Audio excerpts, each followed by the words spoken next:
Pegayaman itu sebelum Majapahit, Pak. Sebelum Majapahit itu. Iya.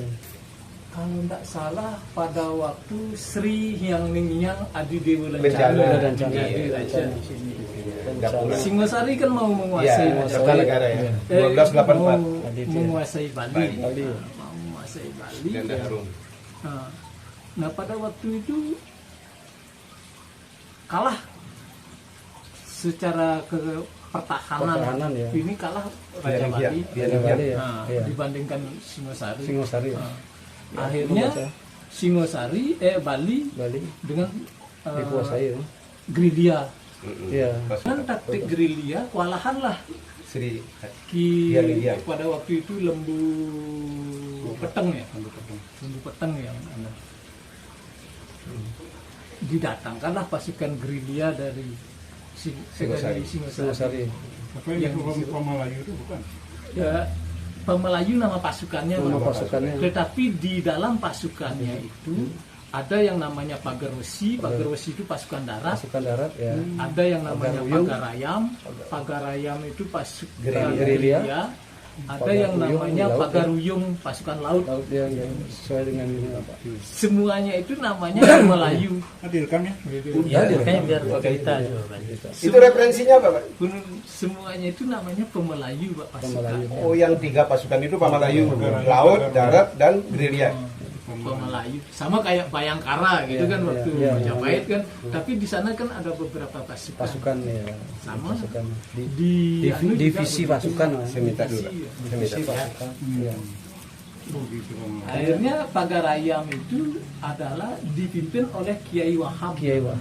Itu pasukan salah satu divisi ya. Satu divisi Kiai Wahab ini dia diberi jabatan jarang. Ya, jarang. Kijaran Wahab. Kijaran itu sebenarnya jabatan Kiai Wahab dia Kiai Wahab. Tapi Kijaran Wahab. Dia orang mana aslinya, Pak? Melayu. Dia tentara Singosari, Pak. Tapi aslinya sana. Pokoknya Singosari lah ya. Dia pasukan Pemelayu ya. Pasukan Pemelayu. Dialah yang membawa pasukan Pagarayam itu untuk melawan pasukan gerilyanya Sri Hyang Ningtyang Adi Dewa Lencana. Nah, sampai sekarang nama Pagarayam itu ya. Makanya Nah, ini Pagarayam yang lain kan ada Pagar Wesi. Gimana Pagar Wesi? Nah, itu ada diceritakan juga ya. Begini, Pak. Ketika Bali sudah dikuasai sama Kertanegara, kan tidak semua pasukan standby di sini. Iya, sini tarik lagi pasukannya. Bali mungkin untuk menguasai wilayah mana yang lain lagi. Cuman di sini di standby-kan pasukan Pagarayam. Itu saya tuh, Pak. Pegayaman dengan Tegalingga kan Kiai Wahab jadi begini satu, kok, Pak, ya. Kalau menurut buku Bapak, Pegayaman dengan Tegalingga itu karena Kiai Wahab itu kan pasukannya ada ke Lebah Kauh itu ya, di Tegalingga kan itu Tebekau. Tebe ya. Dari buku yang Bapak tulis kan ada Kampung Jarak, kemudian ada Pegayaman dan Tebekau. Nah, ini kan sama kedatangannya. Inilah pasukan Pemelayu.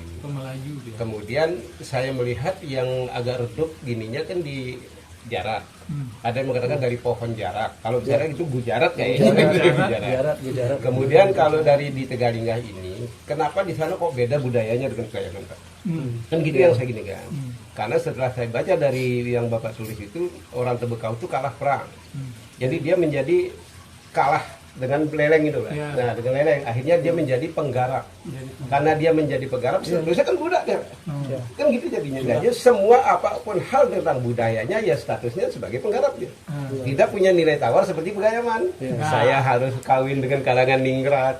Saya harus begini, makanya tata bahasanya dari kalangan Pasek dia.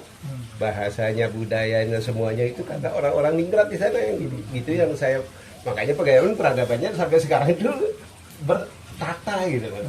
Dari cara makannya, cara bergaulnya, cara gitu. Itu yang saya gitu. Nah, saya makanya berani mengatakan bahwa Pegayaman sekonen Majapahit buat.